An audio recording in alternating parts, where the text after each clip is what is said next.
Self-defense, getting you accused of transphobia. It's a living hell with constant urine smell. Everybody's freaked about Omicron. So I'm headed back to my side of the track, even though my aunt's full QAnon. I'm coming home. In America. Yeah, I'm right back with reckless abandon. In America. Where the bumpers read, let's go, Brandon. In America. I can save up to retire. In America. And the Walgreens is never on fire. In America.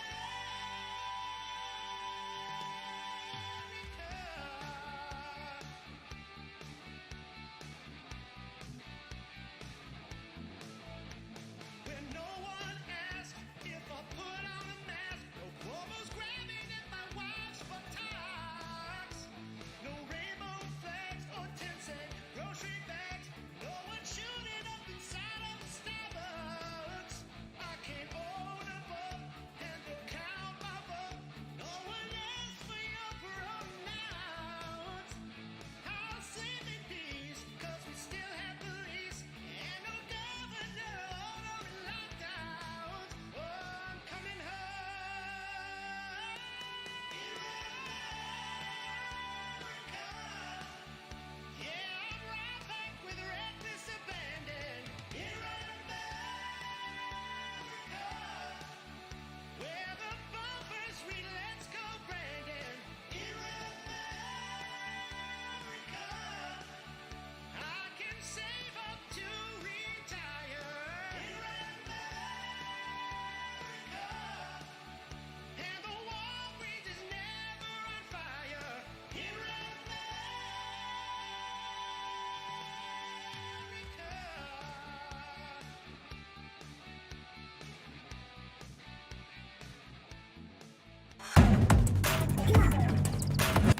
What is going on? How's it going, everybody? This is your favorite all-American freedom-loving gamer, and let me get some music started here. I appreciate you guys checking us out. This will actually play. Hang with me. Hang with me. We're gonna get it right. You always gotta change it like every time you bring up OBS. There we go. So we got a little bit of something in the background. Guys, it's Friday. We made it. If it's your first time in chat, say hi. Leave a like, subscribe, all that good stuff. If you're watching on YouTube, hop over to Twitch for me. We're trying to get a lot. The watch time doesn't matter for YouTube if it's on a live stream. So I'm like, well, why live stream there other than just get subscribers? But with Twitch, it actually does. Kind of helps me get monetized. But anyways, enough about me. I hope you guys had a great week. Hope you're ready for the weekend. And guys, we got a good bit to talk about today. So, in this new format, you know, we're going to do kind of like a podcast kind of thing. I haven't done a whole lot of prep work for this, just so it's a good, chill stream. Once again, I appreciate y'all being here. We've got a couple subjects to talk about today. Disney, how much they suck. Talking about the new Buzz Lightyear controversy with the gay kiss, because Disney just cannot help themselves. They know their stuff is going to suck, and they cannot muster it. They can't, you know, have it pass muster without putting something of a minority character or a gay character, something in there, just to point to anybody who disagrees with them, say, oh, well, it's just because you're racist, or you're a bigot, or whatever, or you're homophobic, as if that's even a word anymore. I've always hated, you know, the term homophobic and transphobic, because it, or Islamophobic. You might actually have a reason to be Islamophobic, considering, you know, what has happened in the past. But as far as like, it means you have a fear of something. I'm not afraid of gay people, and they just want to say, well, you know, if you disagree with the gay agenda, then, you know, screw you. You must be afraid of them. I'm not afraid of them. I'm not afraid of trans people either. It's just we don't agree with it. Of course, you got the other side of that. We discussed that last week with Quantum TV being an absolute douchebag and calling for violence against the gay community. That's freaking wrong, bro. That's messed up. If you want to check out the video of YouTube messed up on my channel. What they've done with Ackman, it's truly sad. And Ackman, we're praying for you, brother. I hope that you get remonetized here very soon. But so far, one of my favorite pastimes is just looking at Disney's stock. Let me move this where you can kind of see it. Yeah, you can see that's Disney's stock. Let me see if I can move this around so you guys can actually see what's going on. We'll put that in the very top corner just for now. So, yeah, Walt Disney stock is, for the first time in a long time, has dipped below $100 USD. It is down 45%. It's freaking nuts. It's crazy. So, of course, all of this happens in the wake. Look at this. It used to be up to 175, 183, 184, and now it's all the way down to $94. But this is what happens. This is what happens whenever you try to indoctrinate children. When you get so angry and just guarantee the world that you are gonna, get involved in politics and stick your nose where it doesn't belong, and to say to hell with the parents, to hell with parental freedoms. We're going to do whatever we want, whether you like it or not. And that's very obvious because in everything that they post, everything that they do, it has to have some woke agenda to it. And it's probably because the writing's bad or whatever. For instance, let's look at the most recent deal with the Buzz Lightyear controversy. You got Buzz Lightyear, they're bringing him back, and they don't hire Tim Allen. Now, Patricia Heaton, if y'all remember her, she was the mom from Everybody Loves Raymond. Let me see if I can a little bit more. Yeah, there you go. A little bigger. You want to see my face, right? I hope so. So you got Tim Allen, who's not really the most right-wing of celebrities. Compared to most, he's far right, but in actuality, he's really not. I mean, the guy went out and endorsed Kasich. And Kasich's probably one of the most leftist Republicans that I can even think of, which is kind of makes me sad for Tim, because I really liked Tim anyways. Fantastic actor, and he, of course, if you don't know, he did the voice for the original Buzz Lightyear. That being said, while I'm talking about this, I might as well just pull it up in the here trailer 2, just to have it playing in the background. But I really wish this would be good. I really do. It'd be so nice if it was. I don't have any way to play that without muting it, but this would be a movie I'd watch, because I used to be into Toy Story, but now they got to have Chris Evans running everything. He's the guy that's doing the voice for Buzz Lightyear, and of course you know why. It's because they can't hire Tim Allen to do it. Patricia Heaton, the mom from Everybody Loves Raymond, came out and said that they're castrating the character by doing this. They should have hired my friend Tim Allen to do this. It's just an affront to the character of Buzz Lightyear. Buzz Lightyear, we've heard Buzz Lightyear, he's Tim Allen. That's who he is. He's got that voice. But Chris Evans, but of course, I can just see, in the back rooms of Disney, sir, people are going to be really mad if we don't, put Tim Allen in here. We got to put Tim Allen. Oh no, we can't put Tim Allen in here because he's one of those far right wing extremists who endorse people like John Kasich, for God's sake. Sir, they're going to get mad. Well, why don't we just, look, we'll put a gay kissing scene in it. It's just going to last for about half a second. It won't change the story whatsoever. We'll have no impact on the story. But the fact that we put it in there, if they don't like it, if they don't like the fact that Tim Allen isn't in this, we'll just call them a bunch of homophobes. And that's what they do with everything. That's what Disney has done with everything. With the Star Wars saga, I mean, it's absolutely nuts. And this could be a really, really good series right here. So I know I put a post up the other day on Facebook saying that, you've got a couple options of this if you're a Christian parent. First of all, you can ignore it, not give Disney any money to go see this. Being, in the place of a parent, I'm not sure, the temptation of wanting my kid to go see it, because my kid would probably end up wanting to go see this, as I kind of would, as long as it wasn't woke and Disney wouldn't do it. But you can either ignore it and, I don't know, look up the Daily Wire and see what stuff they've got playing on there. Try some alternate things for your kids. Or you can watch it and tell your kids this is why we don't do this. Have it be a teachable lesson. But we cannot celebrate this We absolutely cannot celebrate this ilk in our society. Chris Evans came out and said that, it's sad that this isn't the normal. That he's wanting to make this the normal. Like, you're just exposing the agenda of Disney right there, and nobody cares about it. I've often wondered, is it really worth seeing Obi-Wan? Is it really worth giving your Disney Plus subscription to see Obi-Wan and give money to pedophiles? It's absolutely crazy. But anyways, guys, I'm really disappointed with them taking another beloved character and just ruin. Of course, Buzz isn't the gay one, but they just can't help but put that in there. They have to normalize this at all costs. And of course, if we look back here, we can see what that has gotten them. And I hope that this continues. I hope it runs it straight into the ground. Likewise, you've got Netflix stock over here. 175 USD. It was goodness gracious. Lord have mercy. I didn't look at how high it was before I started this.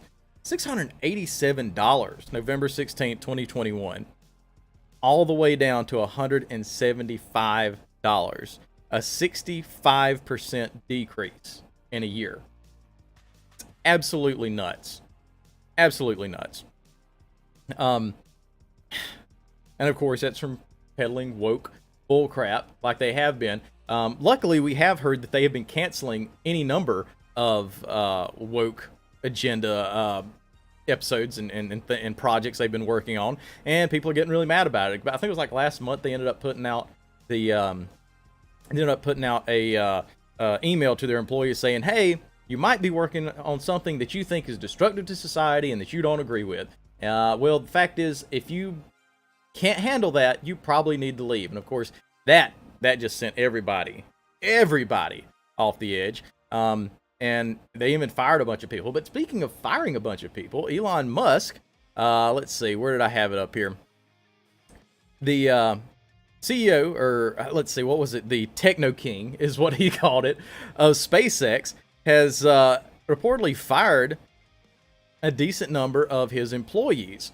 SpaceX has fired employees who participated in writing and distributing an open letter criticizing Elon Musk, the New York Times has reported. First revealed yesterday, the letter called Musk's behavior on social media a frequent source of distraction and embarrassment and asked SpaceX to condemn his actions. According to 3 unnamed employees, in an email from SpaceX President and COO Gwen Shotwell, seen by NYT, SpaceX fired some of the letter's organizers, but there's no indication of how many were let go. But basically, this is a bunch of, I don't know how many, some number of SpaceX employees got together and wrote this letter. And according to the COO, they spent a decent amount of time blanketing thousands of people across the company with repeated unsolicited emails asking them to sign letters and fill out unsponsored surveys during the workday. They said that it was not acceptable. Please stay focused on the SpaceX mission and use your time to do your best work. This is how we could get to Mars. And that's just great. It's not like we're not taking a political side on this. Our mission is to get to Mars, and that's what they want to do. That's fine. That's what I wish that all of these entertainment industries would do. What all of these freaking industries, entertainment, Nike, I think, who was it? Look at the bottom. Even the bottom of my page here. I need to write to Microsoft about this BS. But yeah, I think you can see that. Got the LGBT, WXKYRZ emblem down there that I do not really care having on my computer, let alone my stream. That's why I want to talk about it. But yeah, they ended up letting go a decent amount of people because, these people were getting triggered about how Elon was, talking about things on Twitter. Speaking of Twitter, Elon Musk addressed them here recently, which really makes me think that they are serious about, that he is still serious about acquiring Twitter. Of course, he has been attempting to renegotiate the deal, saying that that Twitter is not being honest with him about how many bots are on the platform. But they did have a full not interview, but kind of a Q&A with Twitter employees. And here's just a couple highlights. Elon asked why he loved Twitter. He says, I learn a lot from what I learn on Twitter. It's a great way to get a message out. Some people use their hair to express themselves. I use Twitter. Elon, on free speech, people should be allowed to say anything they want, but it doesn't mean Twitter should promote it. And I'd like to get some clarification on that, exactly what he means. I mean, I'd like to think that he's just saying that, people can say whatever they want, but we're going to either block people from saying it on Twitter. But if you look at the general trend of what he says, maybe it's not something that Twitter tries to intentionally pump out. They just let the algorithm do what it does. So I'd like a little clarification on that. And he starts talking about Twitter employees. He talked to them about letting people go, working from home. As you recently know, part of the reason that letter was written before was because he called a bunch of people back and said, no, you're not working from home anymore. You're working in the office. And got a lot of people angry about that because they could no longer just, wake up and work from their computer. He made them go to work. If someone is getting useful things done, that's great. If they're not, then I'm like, why are they at the company? So he's been talking a lot about, how much they're spending, how much they're sending out, and talking about really cutting down on having frivolous people there, frivolous amount of people. Musk, who recently told his employees that Tesla come back to work in their office 40 hours a week or resign, seemed to draw a distinction between working remotely at the car company and at Twitter. Tesla makes cars, and you can't make cars remotely, Musk said, according to a source familiar with the matter. Musk did not detail what his policy on remote work would look like for Twitter employees and said if someone is exceptional at their job, remote work is fine, according to this source. But Musk said his bias is strongly towards working in person. So, if you're someone that can get your work done, get everything finished, be exceptional at it, be efficient, and you want to work from home, he looks like he might be willing to do that. But for the large part, he is strongly against working remotely. Musk addresses the question of possible layoffs at Twitter. Musk said will depend on its financial situation. It depends. The company does need to get healthy, Musk said, according to the source. Right now, the cost exceeds the revenue.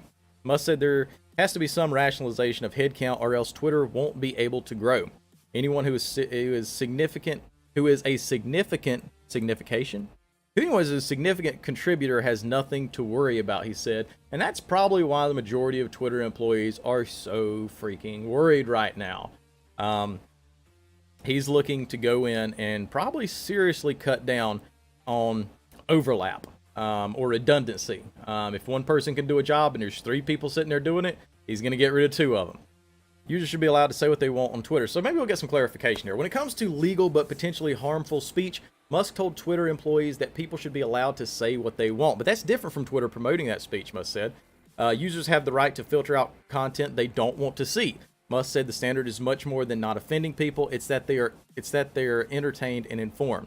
Musk reiterated a sentiment that he made online earlier that if 10% of the far left and far right are upset, Twitter is doing the right thing.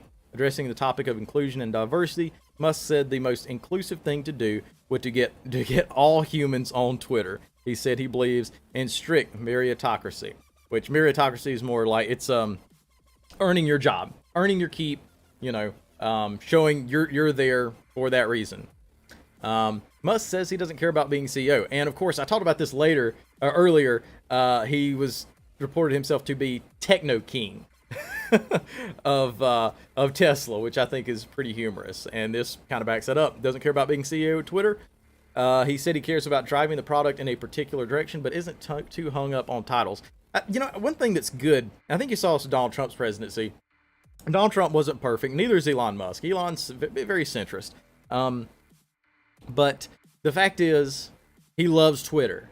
Like, he does love Twitter. Like, he really loves the platform.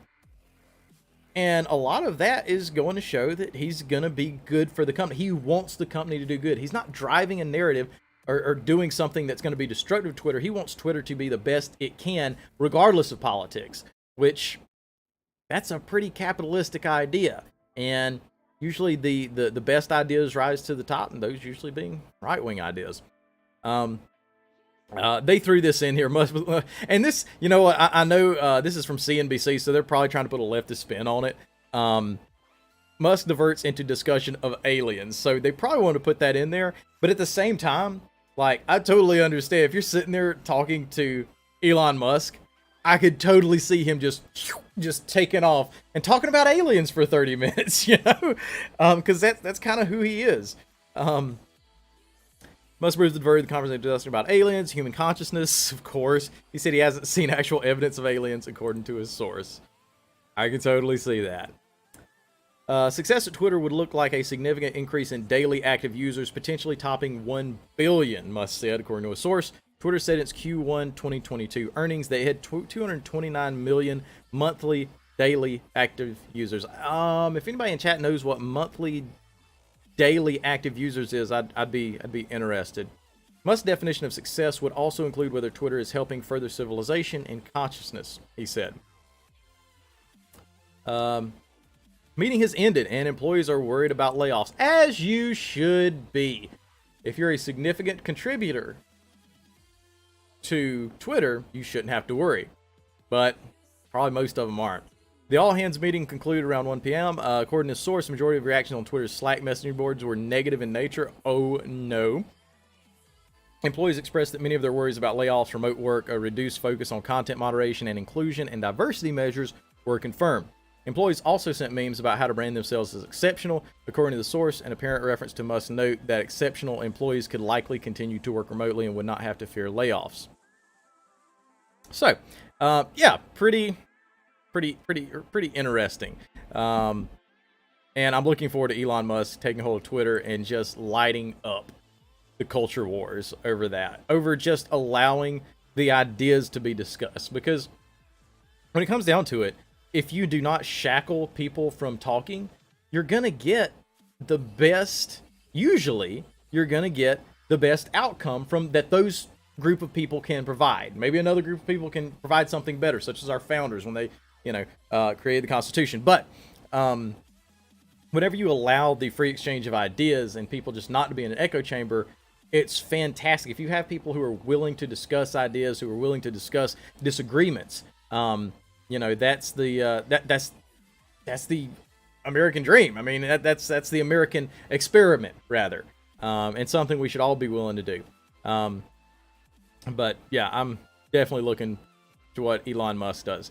For a little bit more in the culture wars, another indication of Disney's failure. I probably should have included this a little bit earlier, but I kind of forgot. Disney hates the Star Wars fandom. They really do. According to Disney, the Star Wars fandom is full of toxicity, full of bigotry, full of racism, and it's absolutely, and we're just a bad group of people in general. And you've got proof of this because before Obi-Wan even debuted, before the pilot even came out, they went ahead and started laying the tracks, laying the foundation for their narrative that people aren't going to like this because it has a black person in it. When really, their writing is just shit. That's the thing. They can. That's why they do this, and they're going to do this on every single level because they know that their writing is not up to par. As a matter of fact, as we discussed last week, they had someone working on the team, a writer who did not ever see Episode 3. He did not know that Darth Vader was Luke's father. How do you work on a Star Wars movie and have that little regard? But it's because Disney is hiring activists. They're hiring activists. They're not hiring people that are right for the job. They just want to push a narrative. And the whole thing, it goes hand in hand. Crappy writing, political agenda. And because of that political agenda, as long as they put 1 2-second scene of a gay couple kissing, any conceivable notion of what they're doing is bad or subpar can be blamed on that kiss scene, and in turn they've used that as a shield. They use this cultural wokeism as a shield against everything, all their detractors, anything that could possibly be construed as negative towards them. And that's how they get people so ginned up and hyped on Obi-Wan Kenobi, is because not only do people want to see Obi-Wan Kenobi, because the general populace Star Wars fans do, at the same time, they're trying to take a moral high ground. Not only is it fun to watch and support the Obi-Wan series, but it is it is moral to do so, which is complete bullshit. It's complete bullshit. But, anyways, on another plane of thought here, we've been talking about culture for a little bit, but I do want to touch on something. Oh, and by the way, we haven't even gone through this. I about forgot. This is one thing that proves that Disney hates its own fandom, and Disney is 10 times, 1,000 times more toxic to its fans than the fans are to it. This one guy who had 2 followers. The Star Wars Twitter account has bullied a fan off social media. They went after a guy with only 2 followers for calling out their cringe comic book. This is from Data Racer. Claiming to be against harassment, Star Wars celebrated the thousands of nasty replies that bullied someone off Twitter. You can try to go and look at Finley Matthews and see and find their account, but it's no longer there. And I hope this person is in good spirits, at least. Hopefully it was a pragmatic decision that got them to do that. And of course, you've got gay kissing here right on the front of it. You've got rainbow flags coming out of Star Wars, which is absolutely sick. All he says is, don't make Star Wars political. And they respond, queer characters existing isn't political. Star Wars is literally in our name. And there was a couple comments on the backside of this that said, oh, well, Star Wars has always been political. Look, politics has been in Star Wars, but it hasn't been political, as in pulling politics from the outside world and inserting it into something that has been our beloved narrative. And I've even got a couple friends that, like, I just can't understand why they feel this need to give money to pedophiles and people that push this stuff on our young people. It's always been dipshit, dumb fuck alert. My brother in Christ, imagine being this effing dumb. Shut the F up, you homophobic bitch ass pussy. Like, what?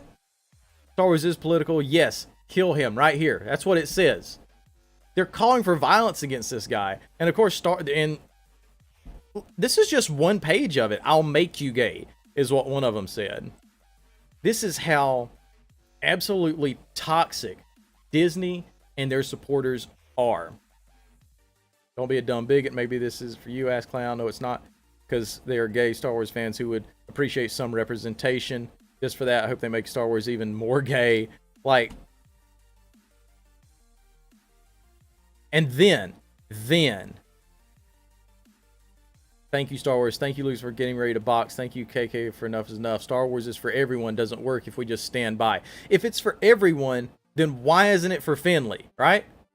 If it's for everyone, why isn't it for Finley? We want Star Wars to be a place to remove us from all the drama, from all the politics, from all the cultural abrasion and controversy that's going on. We want to go to a galaxy far, far away. We don't want to be brought right back to home base. But of course, if you're a leftist, everything in your mind thinks about that at all times. And then there are more of us. If Star Wars is for everyone, why are you being divisive and saying there are more of us?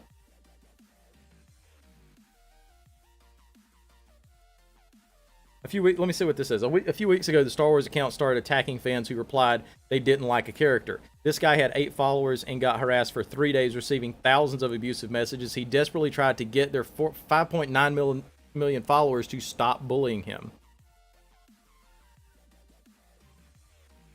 Respectfully, no one likes either of them. And it's not that we don't even really like the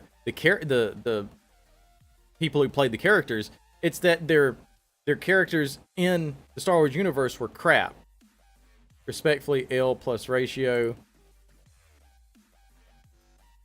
And just look at all this. Look at all this. Like, you cannot go against Star Wars without them absolutely coming after you. I had a friend who recently just got doxxed for saying someone was a wuss for something. It's absolutely abhorrent. And if you have a Disney Plus account right now, I want to ask you why. Now, maybe if you're in a position like me, which I don't have a Disney Plus account, but if you're reviewing Disney stuff, I know like Geeks and Gamers, they've got Disney Plus. They probably all share one, thank God. But they're looking at to review it and expose the garbage that some of this is. hey, that more power to you. I personally don't have it. I just can't give them the money, and maybe that hurts my content a little bit by not having that insight. But I do have the insight that knowing that the Star Wars Twitter account created by Disney is absolutely awful. That they allow this kind of stuff to go on.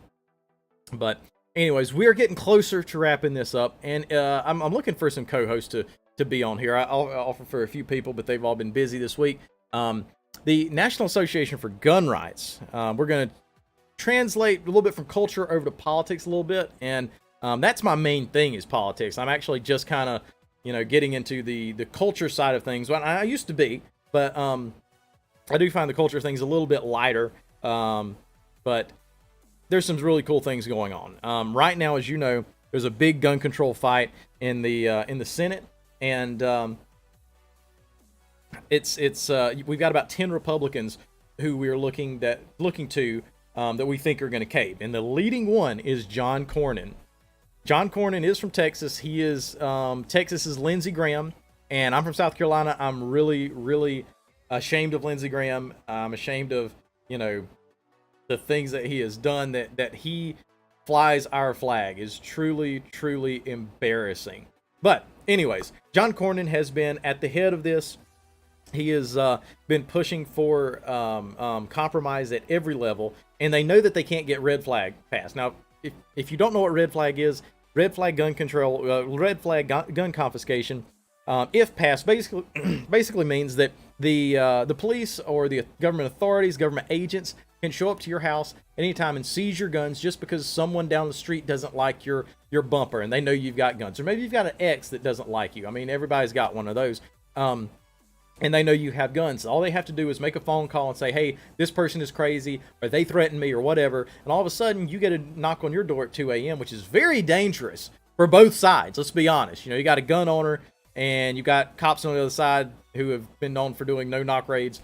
Very dangerous situation, and it shouldn't be done because it puts cops' lives in danger as well, which is awful. But they can take your guns with no due process whatsoever, and then you have to spend your good money to take your accusers to court and prove to a judge that you're not crazy. You have to, and I don't know what proof you can offer to get your guns back, but not only are you trying to get your guns back, but you're trying to get your gun rights back. Like, you're red flagged at that point. You can't buy a gun anymore, and you're not supposed to have a gun anymore. So they know that can't pass, that they're not going to get 60 Republicans to sign on with that. For those of you who don't know, you don't just need a simple majority for things to pass in the Senate. It's designed that way so that there can be a lot of debate. There can be just exactly how we see. There has to be a really decent call for something to pass the Senate. So they need 60 votes to get this passed, and they're real close. They're real close to getting it. But the National Association for Gun Rights has been hammering down, laying down cover fire on behalf of conservatives. The NRA hasn't done jack shit. They have not been on the front lines whatsoever. As a matter of fact, I think they posted there's your meme of the week right there. Where's Wayno? And it's true. They keep saying, no, we're going to wait. We're going to wait until we haven't heard the text of the bill yet, so we don't know which side we're going to come down on this. So we need to wait and see. Meanwhile, leftists are blowing up the phone lines left and right, demanding gun control and telling them, hey, you better do this or we're going to vote you out of office. So why is the NRA staying quiet? What do you have to lose by not going on the offensive now and putting these senators on notice and telling them straight up front, hey, Jack, this isn't going to work. You are going to you will not pass gun control in any form and have us turn a blind eye to it. You will suffer the consequences politically. You will receive political pain if, in fact, you push gun control. So they know that red flag isn't going to pass. So what are they doing now? One of Lindsey Graham's great ideas that he signed on to is basically providing federal grants for individual states to pass red flag gun confiscation. So, excuse me, need some dew. So what they're saying is, okay, you have to, we're going to give you money if you pass red flag. They're bribing other states with your taxpayer dollars to get red flag passed all across this nation.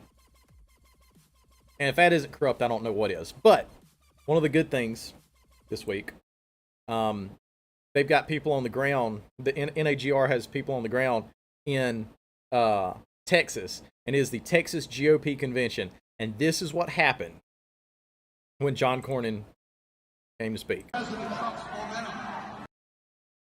and continue to make inroads in places like the Rio Grande Valley and Arkansas. No red flags! No red flags! Makes our job easier every day. President Trump's momentum. And if you go on Twitter and you look, I mean, you get the general idea. You can see this from several different angles. As a matter of fact, there were a lot of pictures. Whenever you go to the GOP convention, they give you a John Cornyn lanyard. The trash cans are full of John Cornyn lanyards, which warms my heart.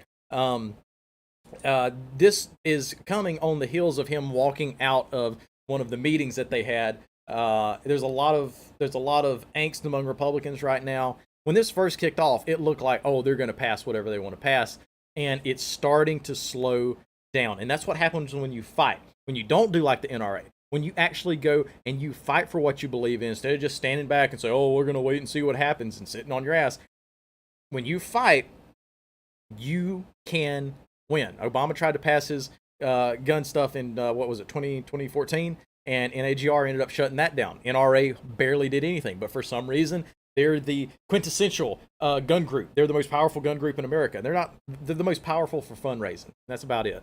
But anyways, let me turn the music back on. But anyways, guys, I do appreciate you guys hanging out tonight. Thank you so much. If you enjoy this and you want to see more, drop a like and a comment, and don't forget to subscribe to your favorite all-American freedom-loving gamer. I'm going to try to do this once a week just to have people come on and talk about some of this stuff. And maybe here we go. Maybe it'll grow. So we're going to leave you with this image for today. But if y'all guys hang with me, we are going to do a little bit of gaming tonight. I don't know if I'm doing Battlefield or Modern Warfare. Really not sure. So we'll just have to see. But anyways, God bless.